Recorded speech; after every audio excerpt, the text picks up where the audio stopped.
Nadyan wujud emong paksi. Sing ngajari siapa toh? Yang ngajari nyinden siapa? Kula belajar kalih Bu Sinden senior wonten Jakarta, Bude Yanti. Bude Yanti. Nggih. Oh iya, luar biasa. Dilanjutkan ya. Nuwun Mbak Elisa pangestunipun. Ya ampun. Aku lho ra toto wong. Oh, basa ra jedak ini ada anak kecil loh. Anteng ngaca kamu. Kayak gini loh, basa yang bagus. Itu. Ngene iki lho nek basa sopan santun, alus gitu. Yuk lanjut lagi.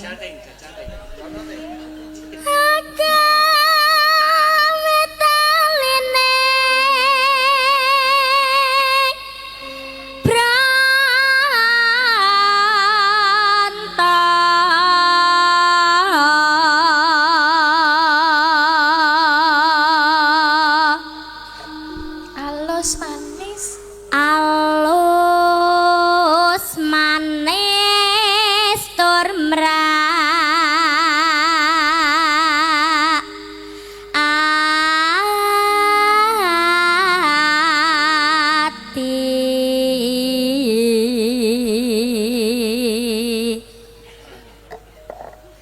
wasuwengken kula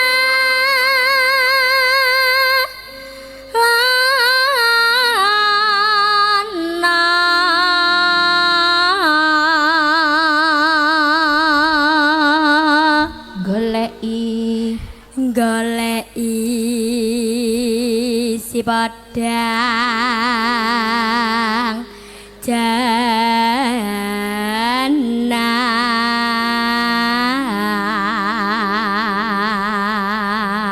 Safia cita-citanya jadi apa toh? Mau jadi sinden profesional, bisa keliling dunia membawa misi budaya, Mbak Elisa. Ayo ngene iki sing kudu dicontoh. Anteng, kamu cita-citanya jadi apa, Teng?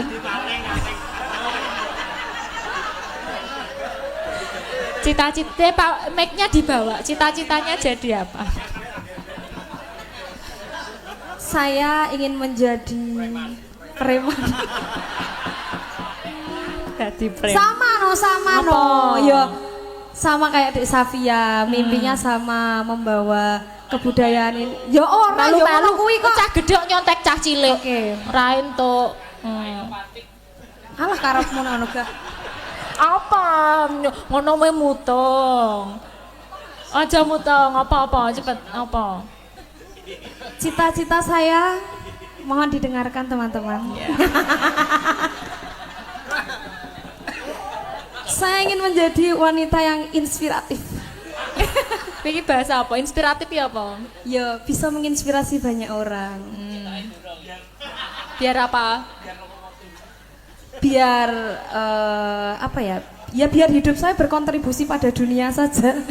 Masa ya panggah ngene-ngene tok. Oh iya, bermanfaat. Iya bermanfaat. Begitu ya Mbak Elisa. Terima kasih para wiaga.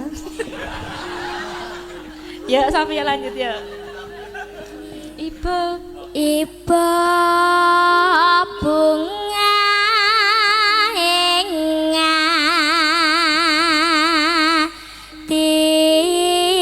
hatiku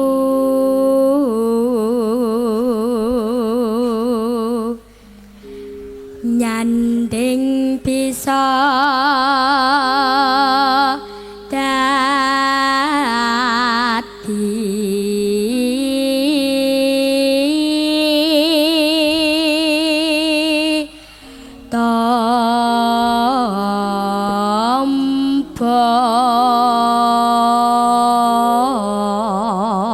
tepuk tangan untuk Safia. Hebat. Bawanya itu artikulasinya jelas. Ya, nadanya juga plong gitu. Alhamdulillah. Ya, lanjut ke lagunya ya. Mbak Elisa. Apa? Saderengipun kula sebagai anak penyandang disabilitas Nggih. badhe titip salam dan untuk teman-teman saya di luar sana yang memiliki spesial Ya. penyandang disabilitas, Ya. tetap semangat dan digali potensinya. Semoga lewat potensi itu kita bisa maju dan percaya bahwa produk Tuhan itu tidak ada yang gagal. Matur Terima kasih, Bu. sembahun. Wes luar biasa, mimpinya besar dan nggak merasa kecil, dan semoga Safia juga menginspirasi buat teman-teman yang lain. Amin. Kemarin kita punya Hari Disabilitas Nasional di bulan Nggih. Desember, jadi ini semoga Safia bisa menginspirasi yang lain supaya menggali potensinya lebih dalam lagi. Amin. Yuk lanjutkan, coba langgamnya kayak apa? Monggo Safia. Esok awal